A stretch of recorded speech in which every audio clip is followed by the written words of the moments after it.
What's going on, ladies and gentlemen of Boss Talk? It's the one and only, your host, Mr. Maximilian, with JB and Moses. So, I want to start off with a new segment we got going on called Song of the Day. Moses, my brother, what's your song of the day? Mine's going to be Keep Your Head Up by Tupac. It's also Tupac's death day today, so rest in peace, Pac. But yeah, Rest in man, peace. keep your head up, Tupac. That's my song of the day. That's right, good choice. JB, what we Yeah, got? man. I feel like my song I'm going to pick today is going to be Feel by Kendrick Lamar. It's a dope song. If you're going through something, listen to that song. It'll lift you up, I feel like. Put you in another place. That's what's up. And my song for today is Saint Pablo by Kanye West. I don't think I need to say anything else but that. So, what we got going on? I'm going to need you to say something else besides that. Why this song for you? It's just a good song, bro. Honestly, it's a very deep song. I like the beat behind it. I like what he's getting at, and you can tell Kanye was going through a lot of shit at that time when he wrote Saint Pablo. Okay. Because that's when the first allegations like, oh, is Kanye crazy? People trying to say I'm going crazy on Twitter. My friend's best advice was to stay low, bro. Just that song is just a killer. I'm gonna listen to it again. Yeah, I haven't heard it in a minute. Listen to it, bro. It's a I think we banger. just got Kanye's #1 fan up in here, so Yeah. just Been expect right to here, hear bro. nothing Been but right from Kanye. We right here. So what's going on, guys? How have you guys been? Any new news? You know what? Yeah, I had news this morning, actually. So I was a good Samaritan this morning, right? So I've been very busy, right? I was busy last night. I needed to put gas in my car. I was like, you know what? I got to get stuff done at home. So I went home, whatever, woke up late for work this morning. Yeah. And then I was like, I got to get going. So I left, completely forgot to put gas. And on my way over there, like literally as I'm about to exit the freeway, I was like, oh, shit. I'm already on low. Like my gas light tank is on and everything, right? So I'm like, all right, I'm going to put gas now because I got to get over here on time for the pod. So I go to put gas. And then as I'm pulling in, there's this guy asking a bunch of people with a container for gas. And I notice all of them are saying no to him. So then I pull up, whatever, and then he comes to me and goes, hey, man, my car broke down over here. Like, I ran out of gas, this and that. And I'm like, oh, bro, I'll fill you up. So I filled up his gas container for him and everything. But I thought that was pretty wild. That's how I was thinking, just the fact that I was about to run out of gas. I was like, man, if I was in this guy's shoes, I would want somebody to fill up for me too. Exactly, so. bro, and that's what's up. Yeah, so it was cool, man. So that was my good deed of the day. There you go. I think it's it's kind of difficult sometimes when you want to.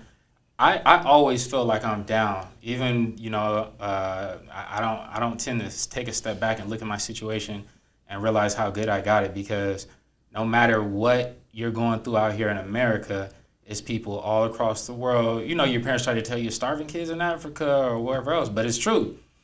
So if I can help somebody out, I will. And thank God, you were able to be a blessing in that man's life today. So. Right. 100%. Yeah. Who knows what else he was going through in his life, But, Right. Exactly, bro. Yeah. If you have an opportunity to help someone, guys, go ahead and help them out. Exactly. And that's the morals of Boss Talk right there. Yes, sir. What about you, bro? Whatever happened with your car accident? I remember you want to talk about that, right? That was, so 2 weeks ago, I got into a car crash. I totaled the car. I got swerved on, but that's not the point. So the car's totaled on Glen Oaks and Alameda. I hop out the car, like limping and shit. And I'm like, I pull up to the side and there's a whole crowd of people, right? And everyone's just looking. Nobody asked me how I'm doing. But people are pulling up on my car like it's their car. Taking pictures with it, selfies, all that shit. You got two white women on the side like, hello, is this the police station? I want to report an incident of a car accident. Like, what the hell's going on here, bro? At one point, I don't know if he was a vlogger or who the hell this guy thought he was. He pulled up on my car and he's taking like up close shots of it. And keep in mind, this whole time, no one's asked me, hey, bro, are you okay? Like, are you fine? I don't know if I was just dressed up fly or what it was. Nobody fucking pulled up on me, bro. So he's taking these close pictures. I'm like, bro, what are you doing? Is that your car? Because I hit a parked car because of the swerve. It was an unavoidable crash. That's what they call it. So when I got swerved on by the truck, I couldn't do nothing else but swerve my wheel. So I hit the parked car, and he's taking pictures of my car and the other one. I'm like, bro, is that your car? And he's like, no. And I'm like, okay, then. Kick rocks, bro. What the hell are you doing? Right. And he's like, and then that's when he figured it out. I was like, bro, are you good? And I'm like, well, shut the fuck up. I'm like, keep walking, It's bro. too late now. It's just funny, bro. Like, I know me. I've seen some horrible crashes. And every time I've seen something, I've went up to the person. I've helped somebody get out of their car before. So I don't know what's going on with society. Another part is with the white people on the side. They're not even asking me, bro, are you good? Are you all right? They're just like, I want to call to the police department to see if we can get some cops down here for a car crash. Like, what is it your business? What if I'm a felon and I got felonies on me? Yeah. Or some shit, let's say, right? Like, what is it your business? They're workers at Trader Joe's. Yeah. So that was just funny, bro. And I'm just like, that's crazy, bro. Of all the times I've been around a situation like this, the way I've handled it, the way my people have handled it, and the way these people, like, and it was a crowd, bro. They were deep, like, just standing there.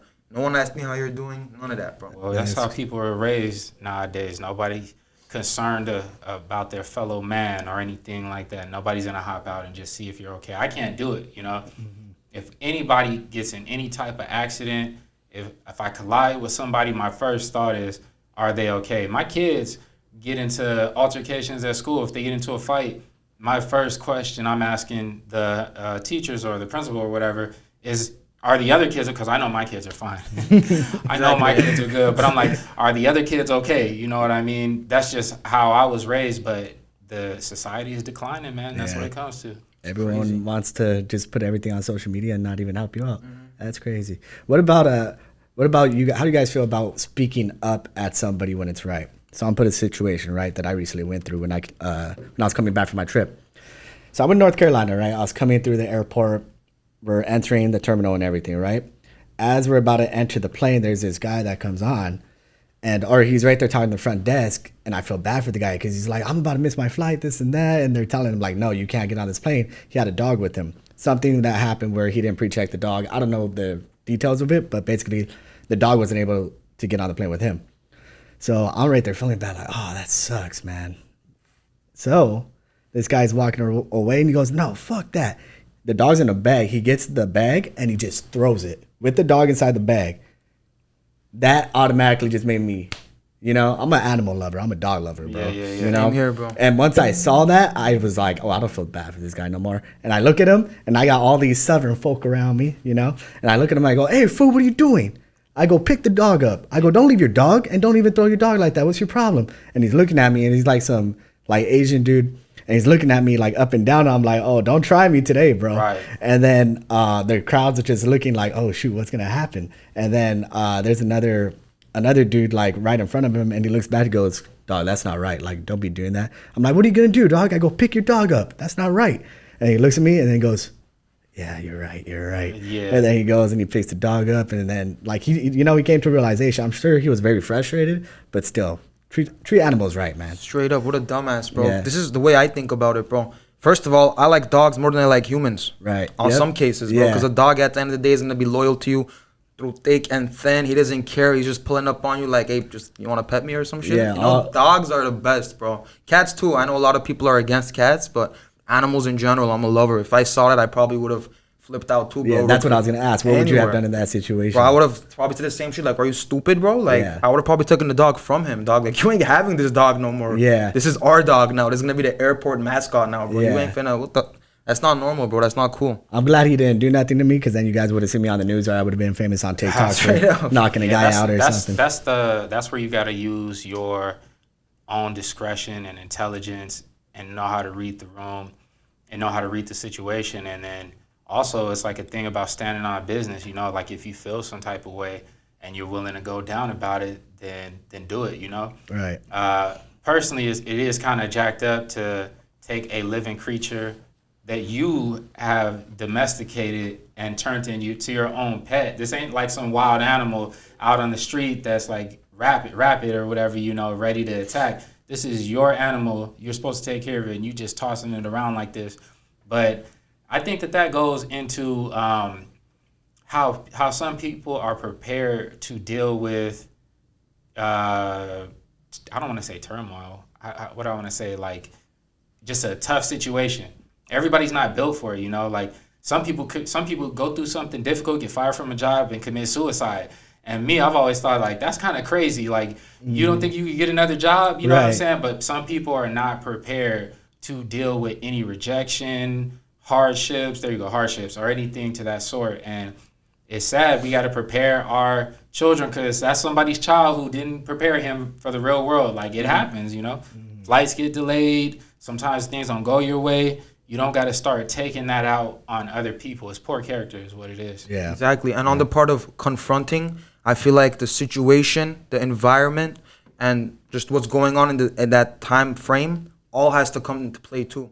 Because obviously, I'm a believer. If your gut tells you need to do something, you need to act this way. You need to stand on business, like JB said. You need to stand on business and take care of it. If you feel like something's not morally right or it's falling out of your boundaries of ethics that you've been grown on or brought up on. So if it's a situation where it's all police around you, bro, and someone does some dumb shit, obviously not with a dog, just any type of situation, you may wait and then one day catch that homie or whoever that person is in an alleyway and handle your business or whatever it may be. So I feel like there's a smart way of doing stuff in general, not pertaining to the dog, but to the overall question of if you feel something, should you act on it? All depends on the situation and the environment that you're in. So it's smart, so it plays out to your end too, because how many people do we know that are great people, but they have bad tempers, and just because of a snap of a moment, some shit cracked, they annihilate someone, Right. but they were in a wrong place at a wrong time, bro. You I could have just- annihilated them later, 20 minutes later, bro, after that guy walks away or whatever, you feel me? So that's all I'm saying on that. I think that, it's funny because I was kind of thinking about this just the other day, like in another context about, I be running, I'm sure plenty of people do this, just run scenarios through your head. Like, I wonder if I run into this person, how am I going to get them? Or are they going to get me or whatever? Or like, somebody you can't take. But the thing for me, just the way that I grew up, is to, like we said, stand on business, right? And so the wise side of me, I always prayed for wisdom when I was a kid, and God gave it to me, just told me, if at the end of the day, if I died over something that I was standing up for or speaking up for, I got to ask myself, can I not live with it? Can I accept it? Can I be chilling in heaven like, all right, well, I would do it again. And there are plenty of things like that because you can't win every battle. Sometimes you just got to be the person to initiate what's right. You look at history, all throughout history, there's a lot of people who were martyred. Somebody's got to stand on something. So it's not about, it's win, lose, or draw. That's what it is. Whatever your belief system is, win, lose, or draw, and be prepared. Because you don't want to be getting injured or hurt over something that's stupid that you later on you can be sitting in the hospital like, damn, I should have just shut up. You know what I'm saying? Right. Like, but if you could live with getting a broken arm or whatever happened, but you knew that needed to be said, then by all means. 100%. I'm all for that. Yeah. But I got some, it's been a lot going on this week, and I'm so happy that we were able to catch the tail end of things. And I just want to bring up, so I know you guys know that Kendrick Lamar is now selected to be at the halftime show. How do you guys feel about that? Does he deserve it? Does somebody else deserve it? Is Jay-Z responsible? Who did it? Is the Illuminati? What happened? All right. So I'll say my take on this. I get why people are mad about the fact that Wayne isn't doing it, because Wayne is an absolute legend. He's from New Orleans. He has the right to do the New Orleans show, right?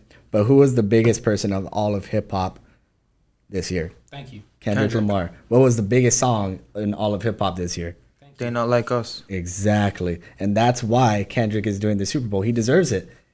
100%. And I know Wayne spoke out and he said he's hurt and everything, and I understand that. But what has Wayne came out with within these past 5 years? Anything? No, no. First of all, I'm sure he's been featured on certain songs here and there, and I love Wayne because, as we discussed on a previous episode, I feel like Lil Wayne has like probably the biggest influence on all of hip hop. Like as we look back, Absolutely. because the entire rap game sounds like Lil Wayne, whether they know it or not. Right. You got everybody who wanted to sound like Young Thug. But Young Thug wanted to sound like Lil Wayne, and he was trying so hard to be on, Lil Wayne's good side. At least that's what it seemed like. That's why he had the Barter 6, because he was trying to make it the Carter 6. You feel me? And so I got a lot of respect for Wayne. Hey, when he dropped No Ceilings, that entire summer, that CD, because we were still using CDs, that CD never left my car for the entire summer. That's the longest reign that anybody's had in my stereo system. However, as you stated, like it just doesn't even make sense. Why would anybody, from a financial point, from a business standpoint, I'm gonna pass up on the hottest cat right now?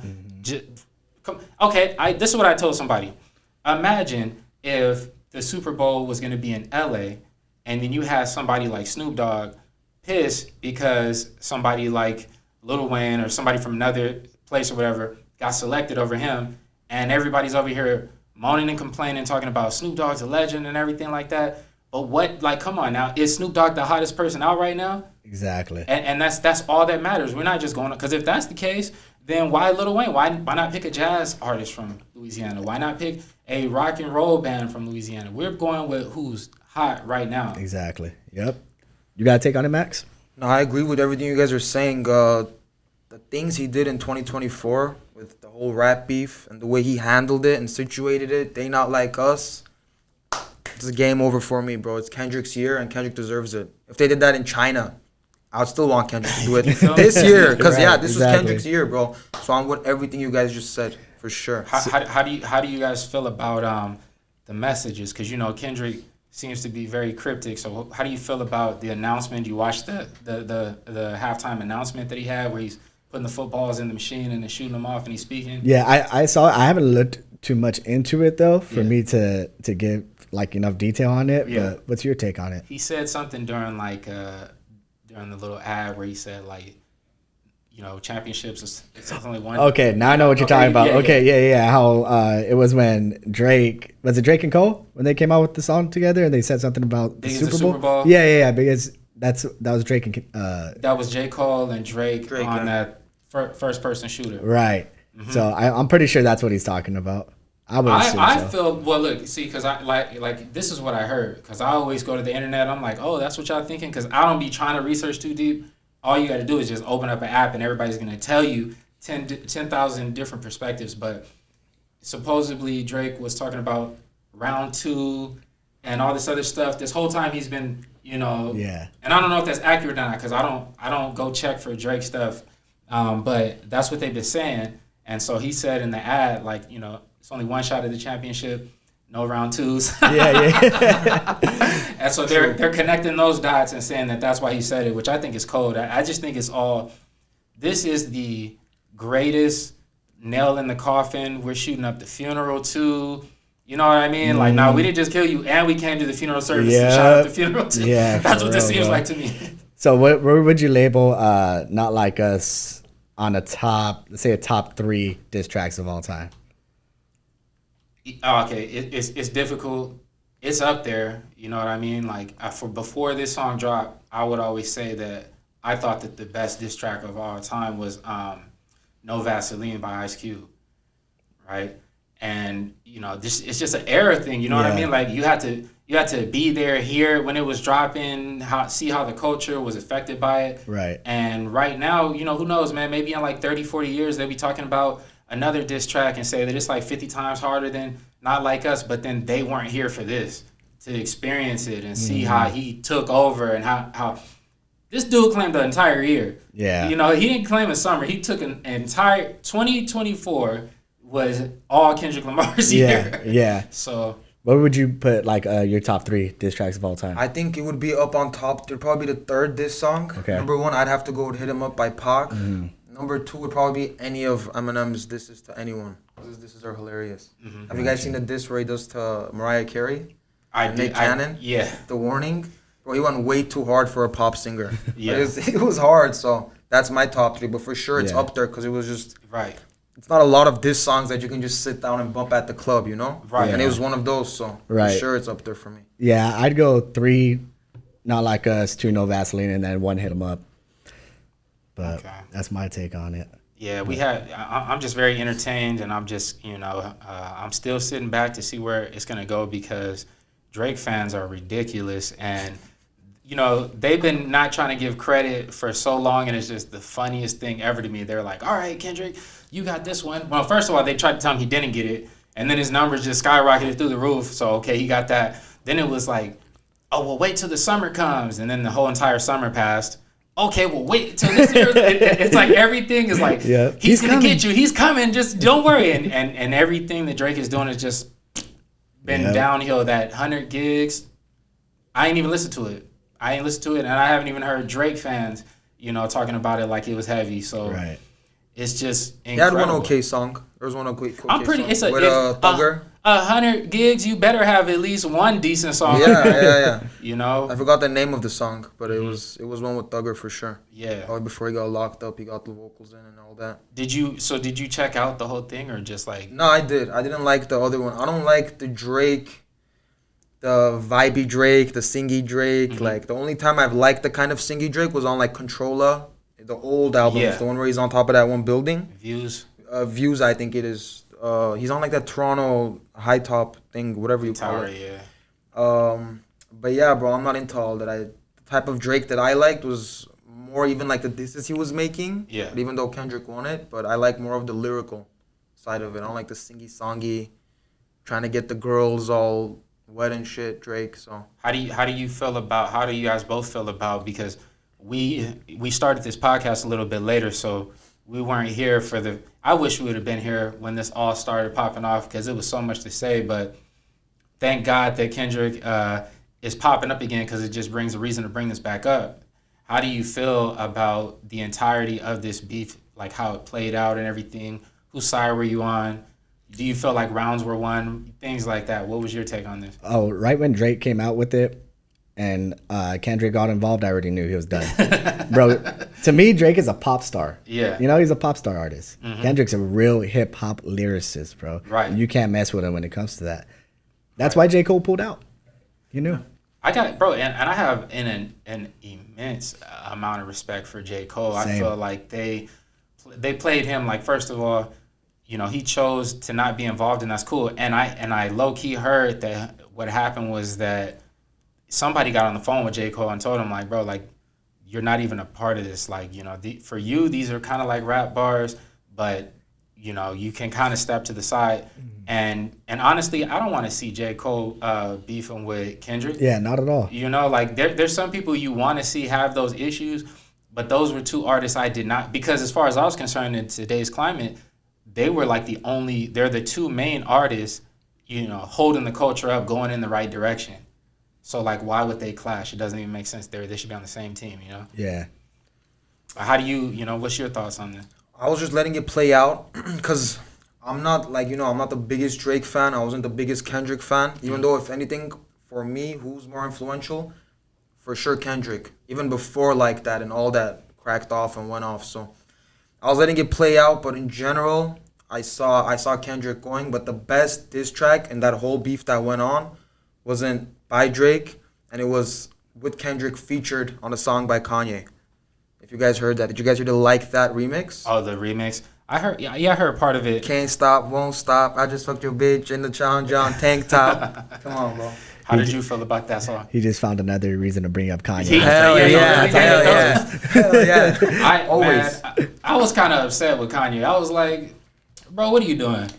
Where are you coming from right now, dog? Like, I like you. Years of build up. That's like two boxers being in the ring fighting, and then a whole nother boxer just stepping in the ring. Like, I got you. Like, bro, you are not needed right now. I need Kanye. So here's my thing with Kanye, since we kind of keep bringing him back into this conversation. I need Kanye to kind of stop with all the weird stuff and just, like, really get in there and use his musical genius to make something that sometimes you overcomplicate things. That's what I personally feel like when it comes to anything. Whether you're a fashion designer, musician, anything that you do, sometimes just keep it simple. And I don't mean dumb it down. I just mean have confidence that you got it. You know, what you're coming out with is heat. Nobody could take away from Kanye, like, how dope those first couple of albums were. They were fire. Like, they go down hands down. It's probably like some of the best hip-hop albums ever. But I do got a problem with the rest of the stuff he started putting out, like, after, like, the first 3 or 4. It just, to me, it was like a decline. It was like, actually, you think Saint Pablo's a decline? Not Saint Pablo, sorry, Life of Pablo. From the first album, most definitely. Doesn't even compare. I think that he went in a different direction. I think that there was good songs in there, but the issue that I had on there was, like, the songs that were fire were way too short. It's like, as soon as you get into the song's over, you know, or it's switching up to something else. The hardest album he has is his first album. That's not even up for debate. You don't think his hardest album is his first album? Bro, I love all of his albums. Right. I can't even, like, pick one to say. Did you like that one with mountains in the background or whatever. That one's all right. That one's like I'm not gonna say it's my favorite album. Yeah. From him, or probably the lowest. Lowest, on, right? on my rank of his. I'll take Jesus is King before I'll take. I think that album just called Yay. From the Yeah, you're right. That's what it was. That's his Utah era. Yep. When he was out there and he was flying everybody out to his ranch and whatever. No, that album was cool. He had a couple good songs on it, but yeah, uncomparable to like College Dropout, Graduation. You can't even compare it to Right. Yeah. whatsoever. Yeah. The But I message think- was just too deep. But almost. here's the thing too with Ye, bro. When you've been around the industry for 20 years and you've been on top and you have all these kids who follow you and you're like the big homie to this new generation of rap, how much can you do the same thing as an artist? Obviously, you're gonna want to do different, but you're not always gonna want to rap like you rapped on Stronger. You're not always gonna want to rap like the way you did in your old stuff. He's gonna try to change and evolve and move forward. And I think that's why he's bringing on Playboy Cardi so much. He's doing all this work with like Lil Baby and these other rappers that aren't even similar to him, like Ty, bro.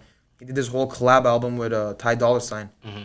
They're not ones that like literally he was like what an R&B pop singer, just would feature on rap songs, and Kanye brought him on and did his whole vision with him. So I feel like that's the thing too, bro. It's like he gets kind of bored of his own style, and he's trying to just definitely. evolve and change it up, and like because as we know he did break open doors, bro. He's the one who started sampling beats, and he's the one who brought in that whole vibe of, oh, let's sample these old songs by Bill Withers and etc. All those OG R&B singers and pop singers of the past. So for sure, I feel like he just got tired and he's like, I gotta switch it up. I need to make new waves.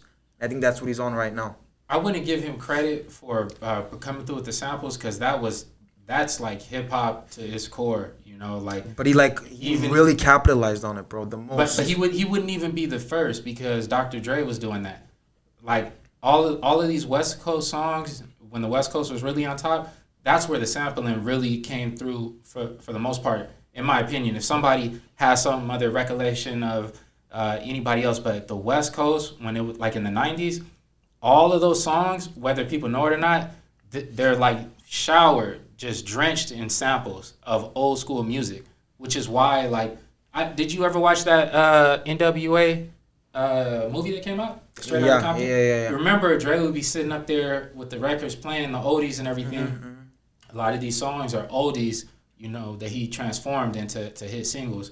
So no, I wouldn't give, me personally, I wouldn't give Kanye West credit for that. I would just give him credit for having a musical ear that was unmatched and for having soul. He had so much soul when he came out with those first albums. The message was so deep. It was like relatable no matter where you were in life. You know, if you worked at a convenience store, you know, the fact that he's rapping about being in college or dropping out of college, you could be a college student or somebody pursuing a career. Just the whole thing about what type of women are going to deal with you versus which ones aren't, the respect you're getting or not getting, you can't compete with that versus most rap just comes down to, I'm richer than you, I got a better car than you, I'll take your girl, I got my girl, you can't have my girl, I got drugs and everything like that.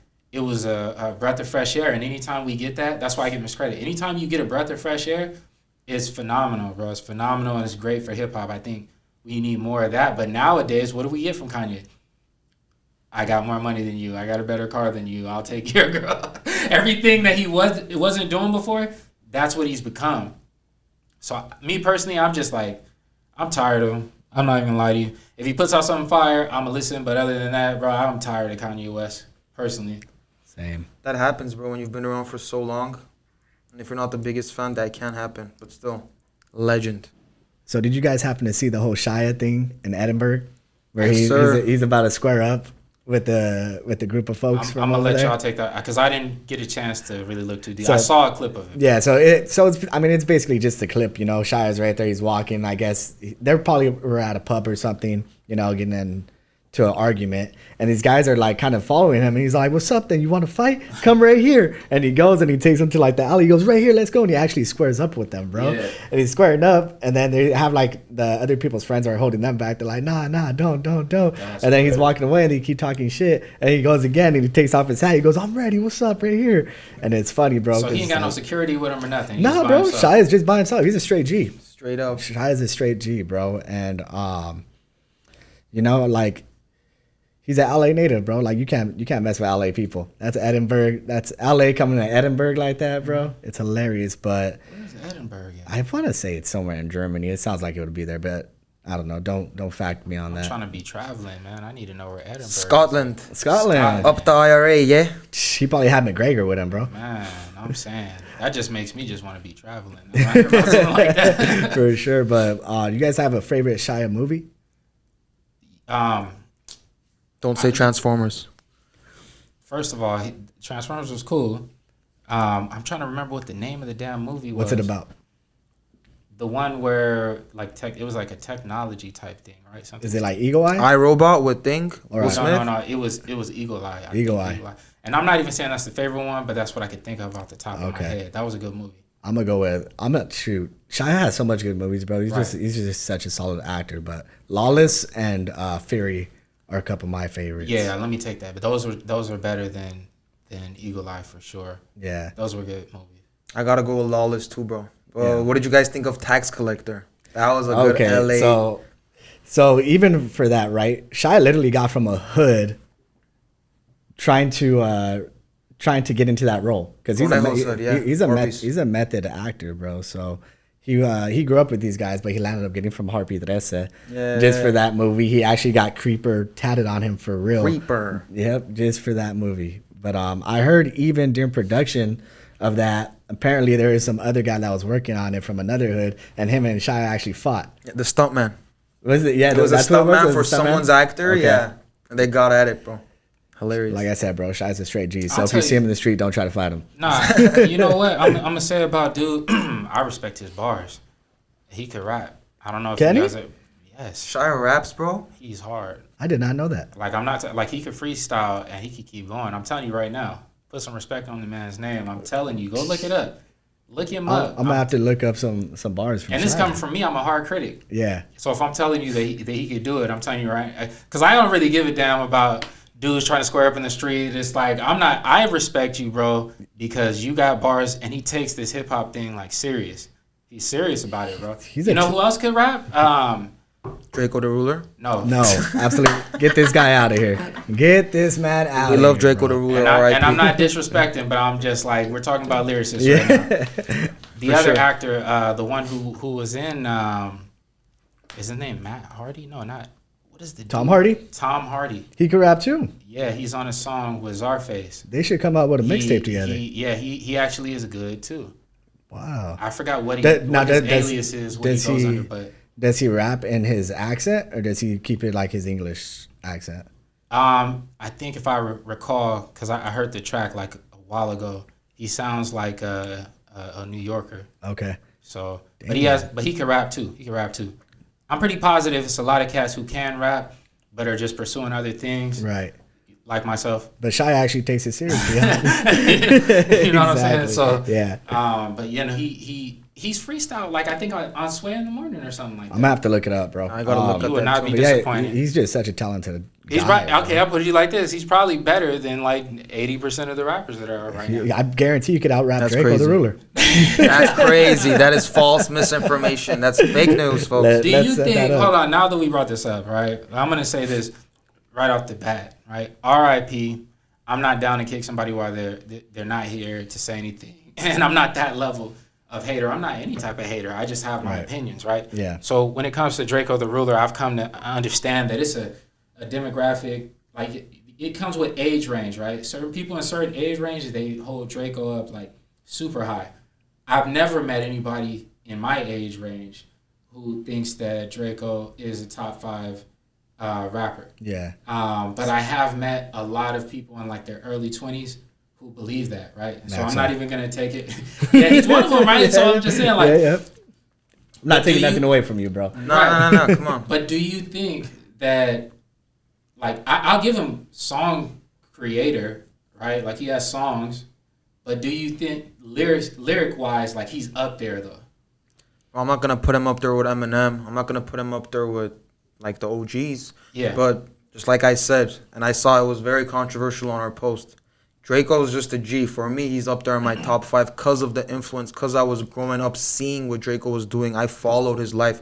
And like I told you on the phone when we were talking, Whatever he rapped about, he lived it. He didn't not like 99% of these rappers that are like, we're out here in New York, we're out here doing this in LA, shooting guns. Man, none of these 90% haven't done shit. I've known people who've seen Drakeo walking around with real motherfuckers backing him, locked and loaded, ready to pop off. He was pretty much a civilian that was getting into issues with straight up hoods, cities, bro. The only other rapper I've known who's actually been up to that level of just some G shit, and he's not even a gangster, he doesn't walk around claiming he's a gangster, is Gucci Mane. And just on that, I give him respect for standing on his business on a way that a lot of people couldn't. And even some of your guys' OGs that you guys like on the rap. Gucci is, to my knowledge, Gucci is a blood. Gucci's a blood? Yeah, to my... Why did I think he wasn't? Hold on. Yeah, those are all bloods over there. Yeah, like, to my knowledge, and I might be wrong about this, I'm not like... the gang, he was affiliated and everything like that, but Brick Squad is they're bloods, they're all bloods, and then. But Gucci in specific wasn't. I just looked it up. He was affiliated. If you're affiliated and you're toting guns and you're right there, like at the end of the day, you know what I mean. Their gang system works different than LA. Right. Just like worldwide, everybody's gang system works different. Like some places in the world, you could just claim it and then you are it and we're cool, but in LA, you got to put in work, you got to get put on, or if not, you're gonna have problems from the people that are in that gang that you're claiming, Yep. But no, they're definitely, you could notice too, because like 21 Savage too is also, I believe, a blood. Like that part of Atlanta, those are bloods. Okay, do they have a tie or a connection anymore to like LA? I don't know. Again, these are like gang politics, and it's already complicated enough to get into LA gang politics because it's like 50,000 LA gangs, with all these beefs, these minor beefs going on. Gang capital of the world over here. Speaking of which, I don't know if you guys saw that Kendrick Lamar got his mural. Somebody they tagged it up, huh? Yeah, and I my understanding behind that is because most likely some of the people he had on stage with him, they still got beef with other hoods, and those other hoods are just taking it out. I don't know if it was straight at Kendrick, because it doesn't make sense. It wouldn't make sense, right, for Kendrick to be trying to bring about this like peace unity type of deal, and he's still having beef himself or whatever. So, but yeah, somebody just defaced his mural and tagged on that. I'm surprised you didn't see that. I didn't, bro. Actually. Yeah. I mean, he's not gang affiliated. No, I mean he's affiliated, but he hasn't been in a gang. He's not Who are you specifically. talking about, Kendrick. Okay, so then here we go again. It's like, it gets tricky because I know a lot of people who grew up in certain neighborhoods, and whether they were put on or not, they can claim the hood. Yeah, all day because they grew up. But that's different though, because I know a lot of people like that too. But you're not from that specific thrust. You're not from that specific sect of Bloods or Crips. You just got an uncle, and your uncle told you, "Hey, lil homie, if someone tries pulling up on your ass, you're finna say this, or you're gonna say that. You're gonna throw up this sign language." I wouldn't even put it like that. I'm saying like literally, some cats will fight and shoot and kill over it, but they were never put on. But they will fight, shoot, and kill over it, and they've been in these types of wars, battles, and losses, just like the other person who got put on, because they grew up from like kindergarten all the way through. They were there with it. Even me, I have my own experiences where, before being from any crew or gang or anything like that, just because people that I grew up with were having problems, well, it's like if we're out together, what are they going to do? They ain't going to separate. Yeah. People look for bystanders all the time. They be looking at somebody like, where are you from? Like, oh, okay, well, where do you live? Because they don't even care if you're from the gang. If you live there, we're going to take you out because you're probably one of our enemies' cousins, brother, or something, and that's still a victory for us to shoot you, beat you up, or do whatever. So then it's like a nice way to ask. Not I wouldn't. Well, not a Definitely nice nice. way. Yeah, it ain't nice, but it's a different type of way to ask. Like, oh, where are you from? Like I have people ask me all the time. Like whoever I'm hanging out with, like they bring somebody up, they'll be like, oh, where'd you grow up at? Because they're trying to figure out, oh, what hood is he from? What hood is his family from? Right. This and that, know? And it is what it is. But luckily, everybody has mad respect for where my family comes from. So. Oh, yeah. And I to hop back onto the Drakeo thing, I don't know exactly what's going on with him. Hopefully one day we'll get somebody on the show who was close enough to him to tell us what was really going on, because I know you would love that. Yeah. You know what I'm saying? So and it's no disrespect. I'm not disrespecting him. I'm talking about purely from a rap standpoint. He just wasn't in my top For sure. anything. You know what I mean? But Yeah. also, bro, like, I would also say this. Bringing up LL Cool J like somebody did on the group chat. Not the group chat, sorry, the Instagram post. The comment. Okay. That's like, it's like two uncomparable things, bro. That's like trying to compare Dre with OGZ. But You can't, you get what I'm saying? No, right? but it's not though, because LL just came out with a song. And no, So- Al- and But he's not, bro. that's LL's today. LL's though. not relevant though today. Let's be honest. He is, bro. because he just came out with this guys song, like bro. you that are from the 1700s. Yes. You guys. 1600s. Yeah, Yeah. 1600s. Sorry about it, bro. Yes. The what do you call it? The Inquisition times Yeah. and all that. So the Renaissance periods. He's relevant with you guys, bro. But when you're talking about pop culture, what's the culture doing now? 20s, people of that age range. Nobody's really going around. They might respect him. It's different to respect someone. It's different to be relevant. Do I have respect? Because I also make music, bro. Do I have respect for what LJ brought into the game of rap? Hell yeah. But just to make that comparison, it's like two whole different time periods. Draco was very relevant at a point where LL wasn't really, bro. I'll put it to you like this then. Here's the best way I could nip this in the butt. The impact that Draco had on this generation right now is not comparable to the impact that LL Cool J had when he came out and he was the same age as Draco. Yeah. Like LL Cool J, when he came, first of all, there's two a different whole things again, bro. No, I mean, I don't disagree. that's with, that's like saying we can't compare. you have to Jordan- remember Draco Yeah. died too. You don't know how long. If Oh, that's- Draco were to stay Oh, out no, long, we got to take what we got. You can't. yeah, but there's- see, but we can't. So it's all hypothetical, pretty much. If Of he course. were to continue forward, we don't know what the hell he would have done. He Well, was we can working see. with We can see. everybody. You're, that's true. That's true. But Okay, so compare Big Al to Draco. That's a You different compare period. Big Pun to That's like Draco. the same thing with LL though, bro. That's two different time periods, two Biggie. different people. Okay, but you're missing the point that I'm making. The point that I'm making is for their time frame, because it's like saying we can't compare Kobe to Jordan. Yes, we can. We can look at the impact that Kobe had on the game while he was here, while it was his time to shine, right? And Jordan's too old to be competing with him because I get you. But they and I lived get- out their careers. No, but I get what you're saying as far as like what is perceived to be like the relevancy of LL right now. And I'm not taking away because I've been listening to that LL album, right? Because I need that because everything sounds the same right now. So I needed a break. I needed something different. But the whole point is that when LL Cool J came into the rap game, he wasn't just hot just in New York. He took over everywhere. No matter what state you were in, people in the UK, everybody was like, damn, who is this? They start wearing Kango hats. They start wearing the full-blown drug dealers dressed like LL Cool J. Yeah.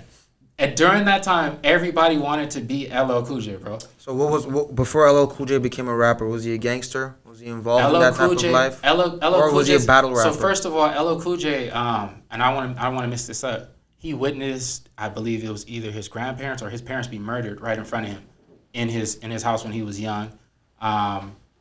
I think that people get the misconception that because at a certain point in LL Cool J's career, he kind of switched over to like the love songs, like the R&B, and so they kind of got this notion that he's like a soft dude.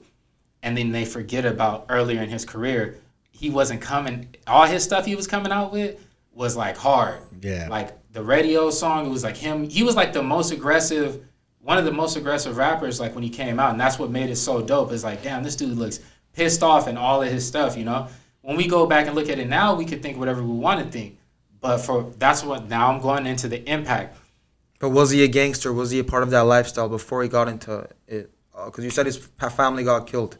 I'm saying he witnessed hardships because to me, being from a gang doesn't mean nothing. But that's not the point of why I'm asking. Well, then, what's your that. point? What's the your reason point? I'm trying to ask is because I'm just talking about I know about the influence he had in the gang culture and what just Draco did in general. That's why I was bringing up the fact that homie grew up in that whole gang life. He was affiliated with the Crips, but he was still able to stand on his own as a person, and that's really another reason why I like Draco. Because that's just some G shit for me. For me, being a gangster, first of all, isn't even in being a hood or from being anywhere like that. Being a gangster is standing on your business, taking care of your family, Yep. and just helping those who need help around you, lifting up those who are down, and keeping it G. That's for me, and I'm for sure anybody who actually got a straight up mindset, that's what they think what a gangster is. But just coming back to the point of Drakeo, and the reason why I'm asking that is because that's what I was bringing up as an example for Drakeo, right? Because he's standing on his business. He did this, and that. Mm-hmm. So that's why I was asking. But so then let me ask you a quick question. Why not put Drakeo as one of your top favorite gangsters? Why put him as a top rapper? It Gangsters, sounds a lot like you're going more towards gangsters than hip hop. No, it's just the fact that the guy he was a strong individual, bro. Like he wouldn't take shit from nobody, and not there isn't a lot of people who's able to stand their ground and be who they are when they aren't straight up from a hood and they're not straight up from anything. Not a top 5 gangster. I don't got top 5 gangsters, bro. The top number 1 gangster for me is Andronik Pasha, and that's an Armenian general that I'll get into later. But that's what a gangster is for me, bro. Or like are people who've went into combat, that are from the army, from the Marines, who have seen war. Right. That's a gangster for me, John. I don't really care about none of this street shit. Because at the end of the day, it's either jail, death, or some other bullshit, bro. Would you agree that Manny Pacquiao is one of the greatest boxers ever? He's up there. Okay. He's up there. Not mine, but he's up there for sure. What if somebody told you that he was one of the greatest singers ever, and they start talking about his boxing career? And that's what I'm getting at here. It sounds a lot like you keep going more towards the gang life than the lyricist, bro. And that's all we're saying, because his I respect what you're is saying. great too. There we have it, ladies and gentlemen. LL Cool J is a better lyricist than Drakeo the Ruler. R.I.P. Drakeo. All opinions. G Money, your comment was right. And by the way, for the comments, people, don't be getting mad in the comments. You know, people are going to have all their own opinions. Respect everyone's opinions. There's no need to take things seriously or take things offensive. It's all fun in the comments. But in all seriousness, though, I will tell you this. You did give me a list of Drakeo songs to listen to. I didn't complete the list, but I did. I finally found a song in there. I'm like, okay, this song is dope right here. Like, I could consider adding this to a playlist. So nobody's saying, I don't think that, I'm just harsh with my words. I don't really think the dude is like trash, but I just think if anybody's going to say like he's the top, that's when I just like, nah, hell nah. You know what I mean? As far as what I grew up listening to, like listening to dudes rap in ways where I thought like, man, I'll never be able to rap like this. Like this dude is going crazy. But when I hear Drakeo stuff, it's good, but I don't be thinking like I can't do that. I'm like, I could definitely do do this, you know what I mean? Yeah. So, and I gotta be like, again, we gotta be careful what we're saying, because I don't want to be, I'm not disrespecting. This is just my musical. That's why I'm not talking on, and that's why I'm trying to separate the gangster, the man, from the music. Because now if we want to talk about just the business that he stood on, then I could put him up there at the top, because I do think that that's hard. Mm-hmm. All the things that you mentioned, like somebody being able to stand on their own, right, and do those things, I have a lot of respect for that, you know. But it would just be like somebody liking me for whatever reason, and then saying that I'm the best like pencil drawer, knowing that I can only draw stick figures. I just like putting all of the factors together. That's why I was bringing up the whole gang stuff, because everyone I mentioned on my list, I know their background, what they came from, whether it's Pac, whether it's how he transitioned. He was a kid who went to the art school in New York, bro. A lot of people don't even know that Pac was from New York. They think he's a West Coast. He grew up in the West Coast. He went to, what do you call it, acting school? Acting high school, something like that? Yeah, it was like a liberal arts school. Liberal arts school, bro. Something like that. And But it doesn't start there for him. I had all the factors together, bro, because none of that gangster stuff, like I said, I don't have a top 5 gangster. But I do also want to say this when it comes to the gangster stuff. It's not that I don't have any respect. I do have respect for gangsters. I don't have respect for that life. Right. Just in general, cause of the death, bro. Right. Cause of so many good people going in there and becoming something that they weren't supposed to be. Right. Some people do become gangsters and they use it correctly. They use that power that they gain from the streets to help others, bro. To put people on in the right way. You know, make money, make businesses for their cities, for their blocks and whatever. But I feel like what it came out to be is just more like, oh, I'm tougher than you. I got a gun now. You can be Debo. I don't give a shit. I'm gonna shoot you, bro. Like you wanna talk, you wanna look at me wrong. You wanna do this. There's no politicking. None of that. That's just like slowly just kind of washing away. But not to say, bro, there's still real G's out there, real gangsters who got real morals and ethics. I do got respect for those individuals, but I don't respect them, because you're a gangster. I don't respect anybody off their title. I respect them off their characteristics and how they act. Are you going to treat the janitor like you're going to treat the CEO? Are you gonna treat them like that? If you are, then I have respect for you.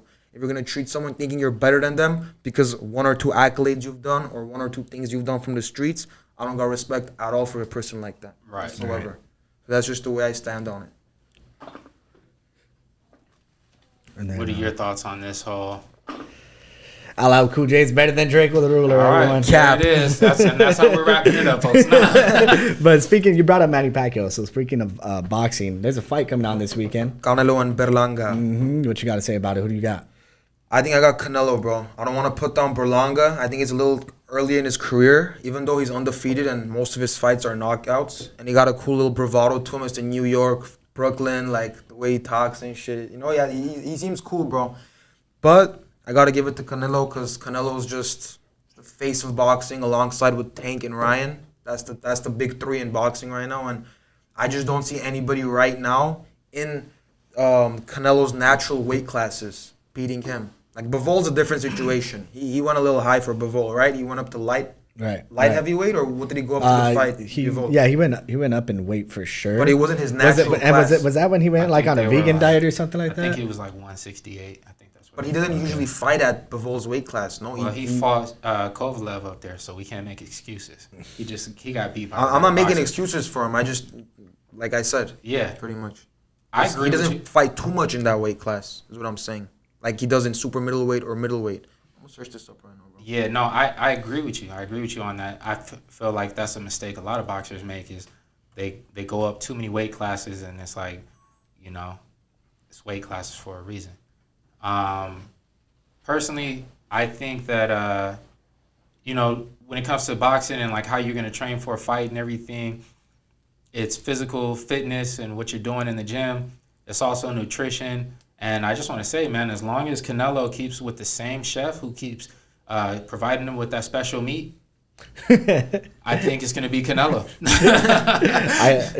I mean, I got Canelo. He's a really good boxer. Oh, yeah. That's all I got to say. Canelo, I got Canelo on it. Yeah, Somebody want to bet? You guys want to bet on it? We can bet on it.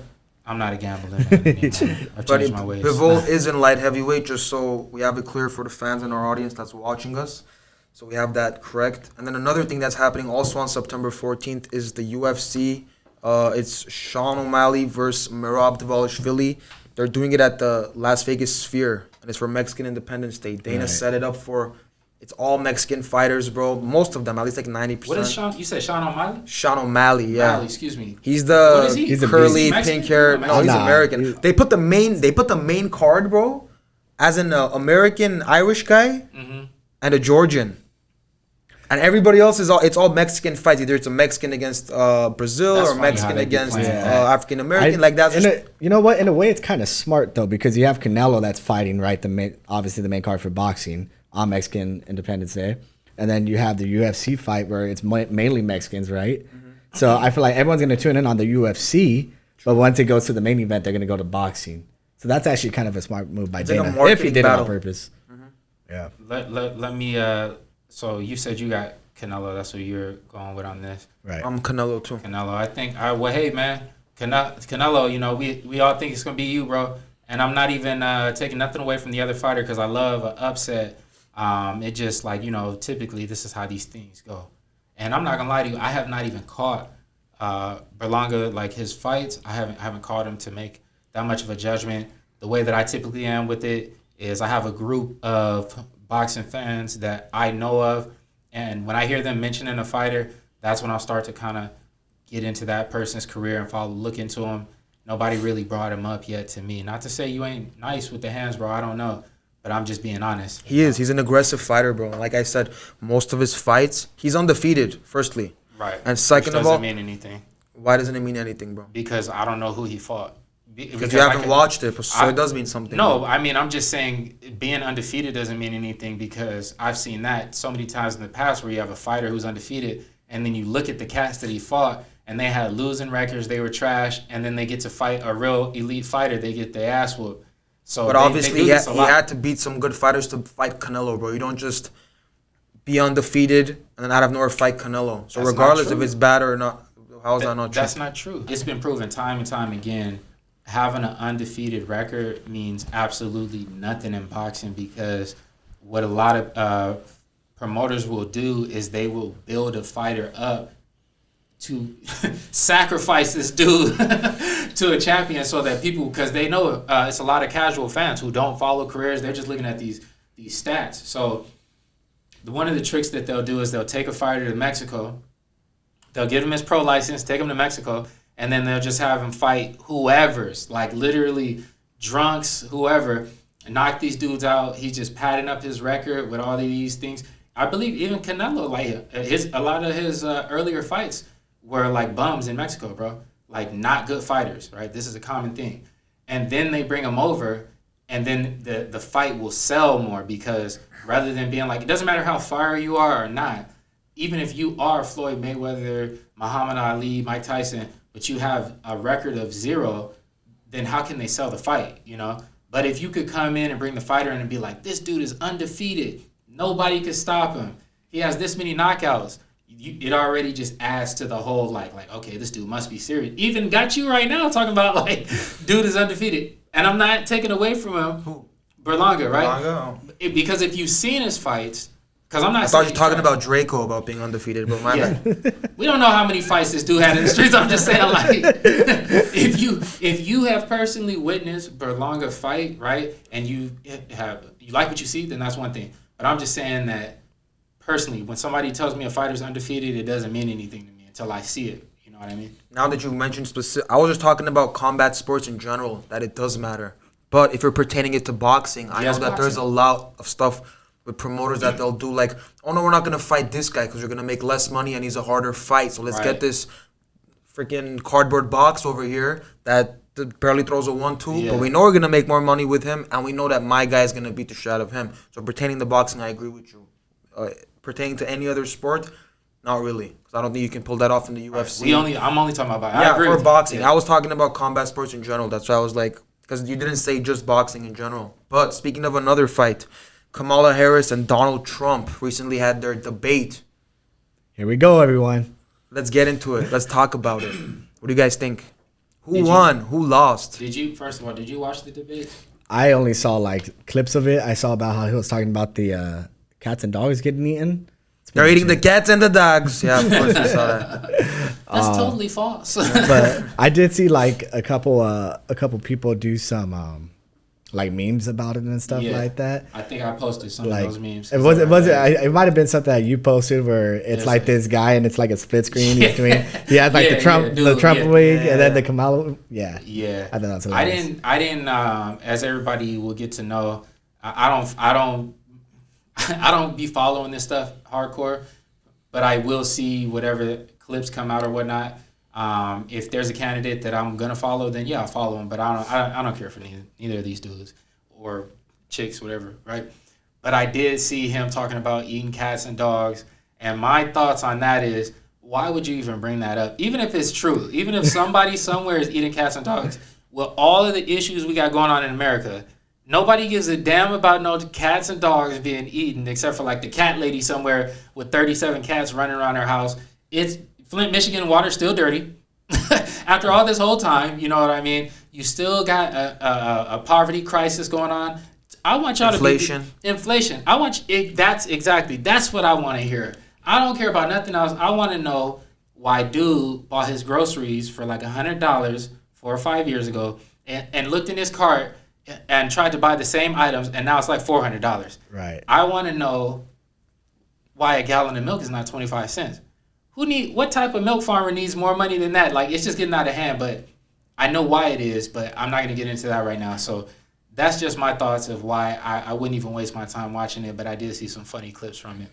I mean, shout out to Trump for caring about the animals. I'll say that. That's why I almost got a fight in the airport. Exactly. And you know what? Maybe that guy was about to go eat that dog. Maybe he was. I should have clocked him. You should have, bro. Just fucking and if Trump was there, it'd probably come protect you. Damn. Get your back in there. You're right, bro. You know what? I'm going to find that guy. I'm going to let the internet do its job and find that guy from the airport for me. Look up the surveillance footage, and we're going to get down. That's it. No, just send it to Trump, bro. He's straight up. Trump will take care of it. Trump will take care of it. But what I think about it, bro, like the people who know me, I don't particularly lean too far right, too far left. I have my own thoughts, and I think at the end of the day, like Javon, there's too much corruption. And if you're educated enough, you know that both sides of the political spectrum are way more similar than people want to actually think that it is. So that being said, I'm more of a person that I'm looking at the person. I'm looking at who's who. And right now, I don't like Kamala. I don't like that crazy laugh she does. But I will say this. She came out prepared. Her handlers handled her perfectly.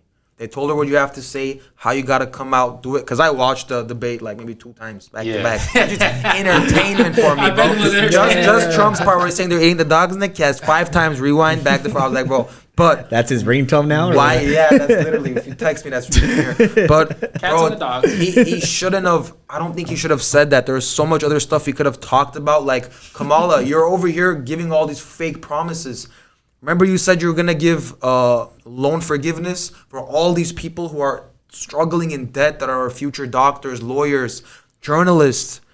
You guys said you and Biden, they're going to come out and fix the debt problem. You guys didn't do none of that. You guys made inflation go high up for people that are in poverty right now. What are you going to do to change that? But Kamala, being the prosecutor she is, knowing how to bait people, baited Trump, and I feel like Trump took the bait. Once she said, at one part of the rally, she's like, and this is totally fake, like, but she knew what she was doing with this. She's like, no one even goes to his rallies. Have you seen his rallies? Yeah. He's talking about Hannibal Lecter, and he's talking about all this stuff that really doesn't matter. And that you can already see Trump, like, he's like, psh, fake news. Like, he's already like freaking out on the side, bro. He's and ready to square right up. when it comes on, she's like, excuse me, I need to respond. He's like, what a nasty lady. And he starts going ham on her about stuff. And that's where the dogs and cats came out of nowhere. Like, he's just like, they're killing the cats and the dogs. Like, hold on, bro, wait. She did it. She executed it nicely. As somebody who was a DA, knows how to execute on that tip, she did it, bro, and got him off. He could have. His closing statements was what he should have just stuck to the whole debate. And his closing statement was pretty much, you guys have been in office for 4 years. You guys lied. You guys didn't do what you guys said you were going to do. You guys didn't change the debt. You guys made inflation worse. You guys aren't really getting any negotiations done for Ukraine and Russia. You guys are barely doing anything for Israel and Palestine. He should have stuck to that, not the cats and the dogs. And that I don't think he should have said that. But in general, it is what it is. We'll see what happens at the elections. So that's all I have to say on that.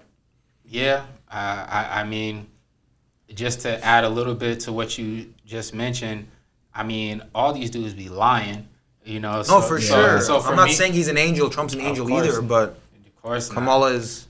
Yeah, they're both. You know, that's what's funny about it is, like, whenever I get into any political conversations with people outside, they always assume that if they talk trash about one of the candidates, that I'm right there with them and supporting the other one. I'm like, nah, they both trash. Yeah. Both of them is trash. But yeah, man, you know what? I should go back and watch it for pure entertainment. It's probably gonna be more entertaining than the rap game right now. I'll tell you that much. Right. Just Very hearing them entertaining, go on. bro. So, but yeah, man, I think that if we're since we're on the topic of politics, I think that people should wake up and realize that it seems to me that the goal of these politicians or, you know, the powers that may be, whatever, is to eliminate the middle class. That's what I see when I look at what's happening.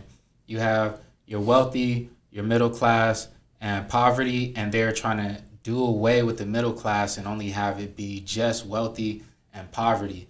And to me, that looks like slavery. If you eliminate the middle class, then you have, it's a nice version Of slavery. Yeah. It's not, but Right. it's, yeah, You know- I get what you're saying. You know what I mean? You got the people at the top who are on vacation, who can live life. They can spend time with their families, even though they don't even got the heart to do that, but they could, you know. And then everybody else is just struggling to collect crumbs at the bottom and in a position where they're just going to take whatever is given, whatever type of, you know, like, hey, I need you to be a shoe shiner and give up your hopes and dreams of starting any business because you need X amount of dollars that you will never have, so you might as well just stay at the bottom. And people will conform. They'll do it. So when I look at the world politics, not even just American politics, I think that's the goal all the way around. And so my perspective when I look at these politicians is they just all look evil to me. Like, you guys look like a whole bunch of brand new I'm trying to be the first or the next, what do you call them? The slave masters or whoever. Right. They trying to make a plantation out of this thing, you know what I'm saying? Make this candy land. Yeah. You feel me? Yeah. So that's how I feel about that. But, hey, did you guys get a chance to? I've been on Instagram, just kind of getting off the politics because I'm tired of these dudes. Yeah. There's an artist named. Hold on, I wrote his name down because I thought this was pretty hilarious and impressive at the same time. His name is Richard Ankrom. Okay, so this dude, I'm assuming he's from out here in LA, and you know how these freeways get, how complicated it is, how many times you'll miss an exit or whatever. So he's driving. And at the time, there was no sign for the 5 freeway on the overhead. It was just a small sign off to the right. And so he's driving. He misses his exit. He gets pissed. So this dude goes, buys a van to make it look like a city van or truck or whatever. Like, what do you say? He designs the whole, like, insignia or whatever on the side to make it look like that. He gets the vest, hard hat, everything. And then he goes in the middle of the daytime, like while traffic's going, he sets up his own barrier, climbs up there, and he recreates a replica of like what the rest of the signs look like. So he's the person who made the 5 freeway sign illegally. What? And nobody knew for 8 months. So for 8 months, we were driving on the freeway and we thought, oh, the city finally put up a 5. The city bosses are like, yeah, they're doing their job. No, this dude did it. And the only reason anybody found out is because he reported himself. Because after so long, he let him know. Like he's all like, man, I wanted that credit so bad, and they still never gave it to me. Yeah, and he didn't get in trouble for it. And so because of that, they respected it. They left it for some time. And then they went and did a replica that you can't even see the difference. It looks exactly like what he did. He probably had his signature on the bottom and everything, like how artists do, huh? Here's what's funny. He did a couple more signs around LA. So nobody knows about it? He won't say it yet until the statute of limitation is passed for him to get in trouble. Damn, that's crazy. So you're driving around LA with some fake signs, and let that be motivation to you graffiti artists out here to step your game up. Yeah. Straight My up, man's bro. doing it in the middle of the daytime, you know. And he's being a good Samaritan. You feel me? Exactly. Help somebody else. Yeah. Exactly. That's crazy, bro. And speaking of things on IG, sad that I got to report on this because I don't want to report on it, but I know everybody saw Shannon Sharpe moaning and groaning. God, bro. Hold on, Skip. This guy, man. Skip. Hold on, Skip. Wait, so he came out and said that his phone had got hacked, and they went on IG Live while he was clapping some cheeks. I don't believe it either. I think it was a publicity stunt, bro. For sure. He's, and he's one of the biggest people out right now. Everybody's watching his stuff. And then that comes out, that's just going to elevate him even more. Exactly. And then Ocho Cinco was out there too. He's like, well, at least, he's like, at least now they won't think you're gay. Because they got, you know how they're making it gay. Yeah, a lot of people could have been like, well, when it first came out, when everybody did think it was, his phone did get hacked, everyone was like, at least it wasn't a guy. Yeah, straight up. Man, I ain't even trying to hear none of that. No. Ain't nobody hacking phones. Yeah. Just, come on now, kill that noise. But, all right, here's my thing, right? So if he did do it on purpose, he set his phone aside. Mm-hmm. How do you think the background looks? You think they're just right there, like shaking the bed? He's making noises. She's making noises. Nah, I mean, they sound like they was really getting it in. That's straight up, bro. You know, I do. That's some good acting if they Yeah, were. that's what Bro. I'm They saying. were just posted on the side making some noises that should not be made if you're not partaking. First of all, that's going to be a waste of time. Ain't no way I'm about to be somewhere with a female and tell her, like, look, we're going to fake that we're having sex. Yeah. No, we're about to really have some sex. Like, quit playing. But I'm going to just say this. Let me just say one thing, and then I'll let you. Me personally, like, I'm different. Maybe I'm weird in this generation, but I'm different. Like, I don't even watch porn. And so to me, that was disgusting hearing somebody. I hate anytime they say it's a sex tape that comes out, especially by like a dude that's a celebrity. I don't want no parts of this. And I got drug into that. I'm just scrolling down Instagram and I just hear, yeah. You feel me? I'm not trying to hear all that. Like, Javon's right there in Bible study, like, Oh, no, it's like, hold on, turn on. Sorry, like, hold on, Skip, we're gonna watch it. I rebuke you in the name of Jesus. Seriously. What were we going to say, though, bro? I had to just let I don't know, bro. That was just hilarious. I just, like, we need to do better. And people okaying it. Bro. Like, Ocho Cinco up there with him and they talking about it. Like, it should have been nothing that was said about it from him other than an apology. if it was by accident. But this is the society we live in where just all your business out there. It's gross. I think it's gross. I know how y'all feel about it. I feel like it's kind of gross. No, man. Keep your business to yourself, especially all that sex tape stuff and your personal stuff. You shouldn't put that. Straight up, might as well have just recorded yourself and posted it on Pornhub or some shit at that point. At that point, what's the point of you just, bro? Yeah, it is a publicity stunt, and Uncle skipping in that pussy for sure. So I don't know. I need to be careful with some of that stuff. And bro. I don't care what you say. Them pants is tight, bro. Yeah. You didn't get saved from this. A little too tight. Like, I don't care. And we said earlier, if we should stand up for things that we think are right, I'm standing up. Yeah. I'm standing on business right, for sure. Them pants is too tight. Yeah, but I do like Shannon, bro. Shannon's a good interviewer. He has good vibes. He brings the energy every time he's interviewing somebody. That's why Cat Williams went and did that legendary interview with Shannon. He could have went to Joe Rogan. He could have went to all these other outlets, but he chose to go to Club Shay Shay. So still, at the end of the day, I like him. I'm put respect on Shannon's name, but come on, Skip. Hold on, Skip. Why'd you gotta do that to us, Skip? I don't know. I like Shannon too. I'm it's like one of them things where when I'm sitting around with my homies, like I ain't never met him, so if he takes offense to what I'm saying, like what can I do about it, whatever. But I know people that I got love and respect for. We all call each other out when you're doing something that's wild, you know. Yep. And that is what it is, and yeah, man, the pants is too tight. I'm not sure. So. But anyways, speaking on the same topic, what are your guys' thoughts on somebody that I know? I've actually heard this numerous times. You probably have heard this. Parents telling their children or encouraging their children, and I don't mean little kids. I'm talking about in their 20s or whatever. Like, hey, don't get into anything serious. Live your life. Pretty much be promiscuous. Sleep around, have fun, and don't have any kids. Wait till later on in life before you start to settle down or do anything like that. Is this good parenting advice for anybody in their teens or 20 years of age from a parent? Is it bad? Why? Which way do you lean? I think times have changed for sure. Mm-hmm. In the past, how was it? Our parents were getting married at 20, 19, even 18. They were already married. By the time they were 22, they already had their 1-year-old, 2-year-old running around. But again, I think times have changed. Generations have changed mindsets, and that's what they're passing on. And I also think it has to do with the kid and the parent giving it. Do I think that they should be saying that?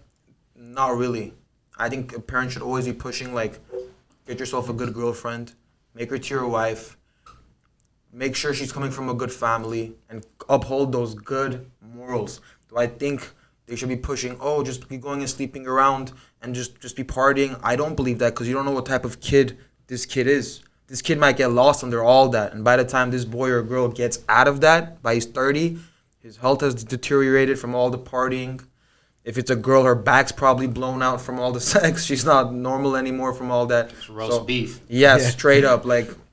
So at that point, I just feel like it all depends on the people, but in general, I don't agree with that. They should be giving good morals to the kids, get married, have kids, start a family, reproduce. That's what I think. Yeah, I agree with that too. They shouldn't be pushing, moving around, having sex with everybody. Just find someone good, find someone loyal, find someone that makes you a better person, someone that's going to build with you in your work, your career, and help have a family together. But yeah, I mean, don't be pushing your kids to just sleep around. That's not right. And also, this generation is just horrible when it comes to relationships. But that's a whole other topic. True. Yeah, I think that we're all to blame. You know, I even take some responsibility, accountability as far as like how things are. But that's why I have made the changes that I've made in my own personal life, and I hope to be like an advocate for better living, better decision making, wisdom and whatnot. And I hope I can inspire anybody else to be like, look, man, like we did the dumb things that we did. And I don't even look back on the things that I was doing and think like, oh, that was funny or that was cool. I don't miss it. I'm ashamed of it. And I wish it would have never happened. And I think that how much more of an honorable person could I be if I didn't even have that section of my life? And so I look at other people And I give them the advice of maintaining honor, because you could just be this honorable person all the way through. You don't have to have a trash section of your life. And I think it's so stupid that we promote have a trash section of your life and then get good later on. You made an excellent point, bro. Like, I think you're very wise, the way that you view situations, but you made an excellent point in the sense of, like, who's to say if they even come out of that? You know what I mean? Exactly. Yeah. You send them into something, you don't even know if they're going to come out and become that. They may just stay stuck. Nowadays, we see it. We see dudes in their, like, 50s or 60s, and they're still pushing that whole, like, marriage is trash, you don't need no wife. And you see women in that age range with, like, you know, still trying to go clubbing and still trying to be relevant and bouncing around from basketball player to basketball player or whatever, because they never were able to grow up. They were still trying to be in the VIP sections and whatnot. So Right. also, I wanted to talk about, because I know I've heard this, I've been in conversations about this topic, and, you know, I think we have the opportunity to be on this platform and talk about it, but how do you guys feel about all of the sexual themes / porn that is in everything that we consume today, from the ads, the billboard ads outside, to the TV shows we watch, to the sexuality that's being expressed in the children's TV, to the music we listen to the movies, everywhere. It's like porn everywhere. Do you feel like it's too much? Am I tripping? What are your guys' thoughts on that? Not at all, bro. You're not tripping whatsoever. And I think porn in general is horrible for the soul. Like, just spiritually. You're not supposed to do that. If you want to partake in something like that, bro, pull up to a brothel. And I'm not pushing for people to do that stuff. It's just like, I get it. It's so easily accessible. People can just hop on their phones and go hop in the bathroom, light a candle, throw some rose petals on the ground. I don't know how they set up their situations. But I'm just saying. You know, I guess you just gave us your sentence. I'm not saying it for me, bro. But no, I'm just kidding. But just back to the point. It's not good for the soul, bro. However you want to look at it, it's an unnatural thing.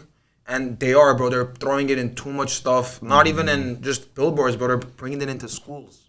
They're trying to teach kids. And I know you have 5 beautiful kids, bro. And I know if you opened up a book and you saw them talking about how to do, like, oral sex or whatever, and they're trying to teach you to a 5th or 6th grader, you'd probably go into that school and raise hell real quick, bro. Because my brother did that when he saw his little brother. And my homie's my age. And this is my middle school I used to go to. So his little brother went to that middle school too.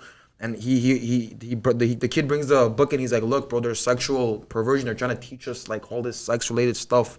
And it's not even about, like, being, you know how they teach reproducing and they have babies in 7th grade and stuff? Like, that's normal. But they were straight up teaching them, like, about gay sex and stuff. Shit like that. And he brought the book and he went into that school and, like, ripped them a new one, bro. Like, what are you guys doing? What is this? And he took the kid out of the school ASAP. Yeah. So for sure, it's too much. They're pushing it, and there's for sure an agenda. Yeah. Yeah, bro. That's what I have to say. It's way too much. Like, let the kids be the kids, and there's no reason to have it everywhere. But But what about in the adult like settings? even for like what we want to do, you know, we want to make movies and stuff, and we've already had this conversation in the past. Like, bro, the stuff we want to make, we're not really gonna have any sex scenes on there. Right. If you want to have a scene where, hey, you want to make this couple, you know, you want to make it known that their sexual orientation and this and that, it can lead to that, but doesn't mean that you have to have freaking tits out and ass out and this and that. Doesn't need that. But you're gonna ask something. What was it? You're kind of touching on it. I was gonna say that I think we're all on the same page, and I hope the world is on the same page as far as, like, how it's exposed to the kids. But I feel like, what about us as adults? Like, how do you feel about it when you're watching a movie yourself? Is it something that bothers you when they constantly are having sex scenes? Like, in everything that we watch now, it doesn't matter what the genre of the movie is, whether it's a horror film, a suspense, action, there's got to be... There's going to be some cheeks, for sure. Yeah, but there has to be a reasoning behind it for me. Yeah. Just because, you know, like, I like to write, I like to direct and produce, so do you. And to just throw a sex scene out there for no reason does not make sense. Like, what's the point of it? You know? And it just... Yeah, it's just everywhere. Like you said, it's on billboards, it's in schools, it's in TV shows, music, everything. Like, every music video you see now is nothing but a rapper in front of a camera. Even all the low budget stuff with just girls shaking ass. Yeah. What's the point of that? You know, It's definitely touching on the dark side of our spirits. I feel like in every man and woman, you have a battle going on internally inside of you. And when you're in a good environment, that's why they say associate yourself with certain type of people, because whatever you're around, it's going to be easier to move in that direction. But I noticed, because I used to be a person who watched porn. I used to get into a whole bunch of stuff, right?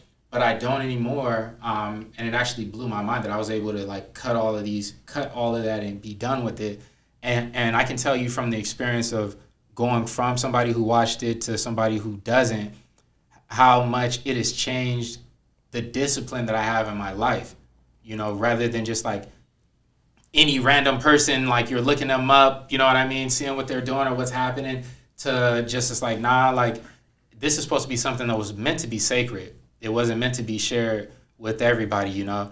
And you even look at people different, and you see the manipulation. You see the way that like there are certain women who will use this power, you know, to manipulate a man, you know, to get you to come up out them pockets or whatever it is, or just to get positions or whatever, because they know as men we are so weak, you know, how easily we are to be controlled.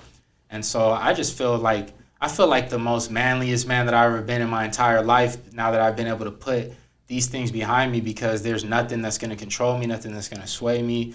I'm not breaking any, you know, honor in myself, none of those things. I feel like you said, the insinuation is one thing, but when you got to sit there and I'm trying to watch a movie or a TV show and we got to sit here for a complete 2 minutes of moaning and people getting thrown against the wall, all types of ways that we don't even be having sex like this. I don't care. Yeah. I don't care how intense and how much chemistry you got with any woman. It don't even need to. You might be, you know what? Don't rip my shirt off. I'm not, you know, do not rip this Versace. This is Versace. Don't rip this. Hey, don't rip this G-Unit tank top off. You leave my pro club alone. Straight up, you ain't gonna rip my Sean John tank top. So I'm just saying, like, it's not even realistic. But you know what's crazy is that the more that they show it, they make it a reality. They make it to a point where they're like brainwashing you, like, this is what you need to be doing. You need to be doing this. Oh, here's something. I didn't even have this as a topic, but I'm going to bring this up because it's kind of a trip. This is what I noticed when it comes to, like, you know, sexuality in media. A lot of times is targeting males, right? But they also target females too. And we just are so stupid. We're so caught up. We haven't even noticed this, but what do females watch? They're always watching like these like rom-comedies or whatever, or things like that. Have you noticed that even in these, the common theme is always a woman who's already in a relationship, leaving her dude or cheating on the man that she's with, and then getting with the protagonist of the film or whatever. But that's all on perspective, right? Because, you know, like, yeah, it's easy to just paint her dude out as like, oh, he's trash and all this, and we all fall for it too. But we're forgetting, you're training women to think like, don't worry about what you're doing. Just look for your romance. Like, even if you're in a relationship, just forget about this dude. Go start something else somewhere. So they attack us both. They attack males and females. And that's something that people need to think about. If you're a dude at home with your girl and she be reading these books, you need to go ahead and check in on them books and see about these. Even the books. Yeah, the books be graphic as hell. You know, they low-key watching, they reading porn. Yeah. We watching it, they be reading it. And, you know, men and women, we get stimulated in different ways. And so make no mistake about it. If your girl is giving you trash for watching porn, tell her, pull out that book. Let me see the last page you were on, and let's read that page together. You read a page out of Harry Potter book. All right. Okay, look, so we got to wrap this up. So I want to get into some threads. We have so much more to cover. We'll cover it next episode, but let's get into the threads and get our opinions on these. So what's up first? Let me see what we got here. Somebody said, Drake's music is 100% better than Kendrick. Just like Hov's music was 100% better than Nas. Both lost the war, but both will win the battle. And what a retard, first of all. That's straight up, bro. You're supposed to say they lost the battle, but won the war. That just goes to straight. I don't even. It sounds like somebody that said Draco's better than Aloe. Don't do me like that, bro. All right, no, go. Hold on, bro. Nah, that sounds like somebody that would say the opposite of that. So. All right, we got our opinions on that. So nothing else needs to be said about that. Yeah. This person said, if only we knew the real reason why all men secretly fear the feminine energy. What are your thoughts? Fear the feminine energy? Yes. What are your thoughts? Jesus Christ. Why are you guys afraid? I think our Don't laughter get right scared now is now. the answer, bro. Our laughter right now is the answer to that question. What does bro. she mean, though? Fear what? What is there to fear of the feminine energy? You're gonna come and hug me too hard? I think what Don't they be. mean is they're trying to say that they're trying to paint masculinity as feminine. So a lot of women are taking on masculine traits, and then they just label that as feminine. And when we're against it as men, they're like, "Oh, you're just intimidated." First off, women need to stop trying to tell men how to be a man. A man, That's first. yeah, like if you have a great dad, your dad's gonna teach you how to be a man. There should be no way a woman, even like in a relationship, you're gonna tell the girlfriend's gonna tell their man like, "Oh, you should be doing this, you should be doing that." Like, no, we're men, and there's no such thing as toxic masculinity either. I don't know what's up with all that. Sure. Like, just because a man's gonna be, There's no such thing as toxic like masculinity. What's that's up with cap. all that? You know, You're either masculine or you're toxic. You can't be both at the same Exactly. time. They just want to put that OG real morals that come with the masculinity down and bringing that whole femininity and as women take over that masculinity, quote unquote, that we're talking about. But yeah, ain't no girl gonna act masculine around me, bro. Stay in your Yeah. place. I'm gonna stay in my place as a masculine man. Right. You're gonna stay in your womanly spot. I'm not with all that. But we'll be getting some guests on this show soon, so we'll have some women on here and we'll talk about it. But We'll Max we'll is have that intimidated, conversation. so we'll just be. I'm not careful. intimidated. No, I'm just playing. I just think it's feminine to like LL Cool J over Drake on a ruler, but that's it, bro. That's all I think, bro. That's all I think. He sounded Y'all like- should have brought it back up, bro. You guys, he you guys are sounded- putting gas on Hold on. fire that's been cooking Hold out on. and bring it back on, bro. Look, they're gonna kick us out of here, so I'm gonna say one more thing. Let me get on one more thread until they kick us out, because we love y'all. So we just try and give you this juice, this heat. So look, I will never understand how men preach they want a woman who dresses modestly and isn't promiscuous, but yet still lust over women who are the opposite. Thoughts? Oh, you don't got an answer for that. I They got, caught you slipping. Nah. I got multiple answers, but I want Moses to go first. Okay, so the man wants a woman to dress. Like you want a traditional, conservative woman, but you lust over women who are not that. Oh, you're not being real. You're not being real as a man. If you want your woman to dress more lustful, have that conversation with her. Or maybe No, you don't want your woman to dress lustful. You want her to cover up. You want her to be all conservative, but then you go for these other women who are like promiscuous and lustful. Oh, okay, got you. Then why you with that girl? Go for the lustful one. Right. You obviously can't handle having a real woman that holds herself in a good place. Right. But Your And thoughts? I think it's not even that either, bro. I'm pretty sure whoever posted this is a woman, right? Of course. And she's speaking for all of the men. From what I can say, for men, is either they're gonna go for that promiscuous girl or they're gonna go for the modest one. And if they're gonna go for either one, like they said, have that conversation and make sure the girl that you have isn't tripping on stuff like that, bro. And you shouldn't be, as a man, if that's what you want, you shouldn't be going after no promiscuous shit either. So just in general, the basis of this conversation is like, it's a very dumb one, I feel like. You get what I mean? Because it's like, if you're mature, you're either on one side, so is your woman, or you're on the other side. You're on the promiscuous shit, or you're on the conservative side. That's it. You as a man, you're not going to look at no other girls dressed up in less clothing, or you already have that mature mindset set, locked and loaded and ready to go. It's funny because the internet always tries to divide up men and women and make it seem like women are better, men are better, whatever the case is. But here's the funniest part about this detail. I could turn around and say, why do women all day long say they hate cheaters and then they go cheat with a cheater? And that's boss talk for today, fellas. we'll bring out that Boss talk. conversation And next ladies. time. Thanks for Ladies, let us live.